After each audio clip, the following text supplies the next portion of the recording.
To'ydan oldin kim nima deb va'da bergan? Umrimni oxirigacha sevaman, ardoqlayman, hech kimga xafa qildirib qo'ymayman, ko'zingdan yosh oqizmayman, nimadirlarni olib beraman, qayerlargadir olib boraman, ha? Kim nima deb va'da bergan?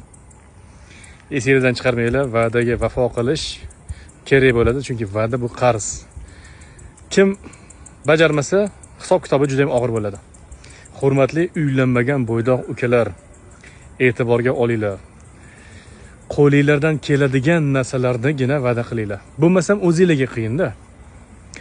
Uylanib bo'lgan, va'dalarni berib bo'lgan, faqat hali bajarmagan akalar, iltimos,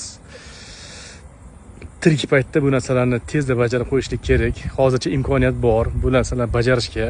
Keyinchalik o'xshamay qolsa, hisob-kitobi, javobi juda ham og'ir bo'ladi. Endi nimadirlarni va'da berib bo'lgansiz endi. Endi orqaga qaytib bo'lmaydi. Faqatgina bajarish kerak. Kim nima deb va'da bergan? Yozinglar kommentariyaga.